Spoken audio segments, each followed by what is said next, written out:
అస్సలాముఅలైకుం everyone, welcome to our channel tasty table by Ruhi. ఈరోజు మనం చేసుకుంటున్నాం వేడి వేడి గుత్తొంకాయ ఫ్రై.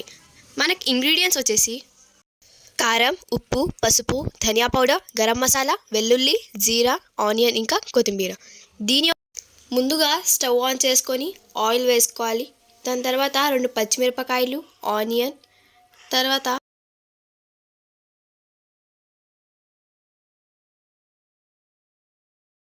కరివేపాకు వేసుకొని గోల్డెన్ బ్రౌన్ కలర్ వచ్చేంత వరకు వేగాలి. గుత్తి వంకాయల్ని బాగా వాష్ చేసుకొని 4 సైడ్స్ కట్ చేసుకొని మనకి గోల్డెన్ బ్రౌన్ కలర్ వచ్చిన ఆనియన్స్లో వేసుకొని కొంచెం సేపు మగ్గనివ్వాలి. దాంట్లో కొంచెం ఉప్పు, పసుపు వేసి కొంచెం సేపు మగ్గనివ్వాలి. మన ఛానల్ పేరు tasty table by Ruhi. Ruhi అని ఎవరు అనుకుంటున్నారా? ఆ పర్సన్ ఎవరో అని మీకు తెలియాలంటే ఈ ఛానల్ని సబ్స్క్రైబ్ చేసుకొని కంటిన్యూగా డైలీ మన వీడియోస్ని చూస్తూ ఉండండి. ఈ వీడియో స్కిప్ చేయకుండా లాస్ట్ వరకు కంపల్సరీగా చూడండి.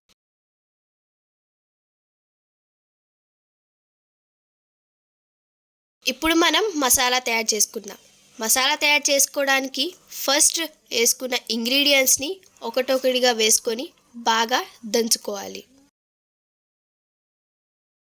ముందుగా జీరా, ధనియా పౌడర్, గరం మసాలా, వెల్లుల్లి, కొంచెం ఉప్పు వేసుకొని కచ్చాబచ్చాగా దంచుకోవాలి.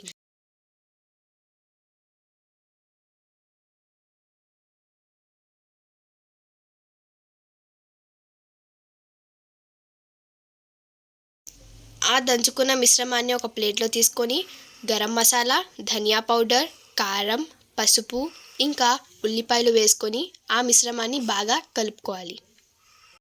ఇప్పుడు మన మసాలా రెడీ అయిపోయింది.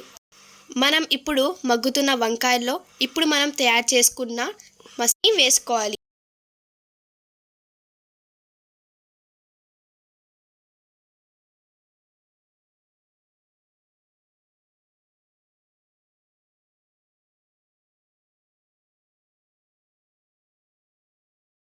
ఇప్పుడు మగ్గుతున్న వంకాయల్లో ఇప్పుడు మనం తయారు చేసుకున్న మసాలా వేసుకోవాలి. ఇప్పుడు ఆ మసాలా పైన కొత్తిమీర వేసుకొని దాని రెండింటిని బాగా ఫ్రై చేసుకోవాలి.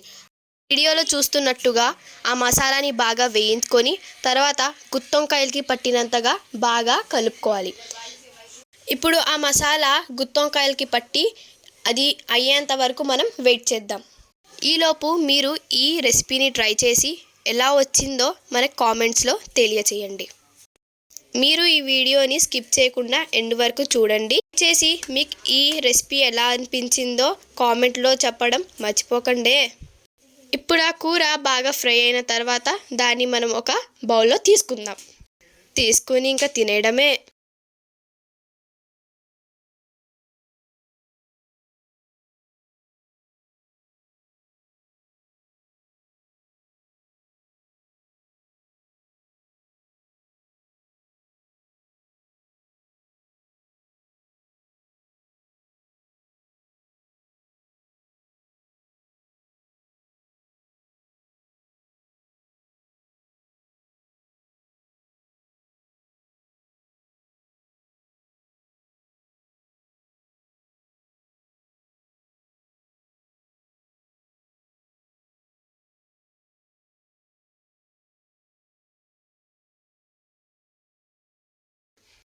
Please like, share and subscribe our Tasty Table by Ruhi channel.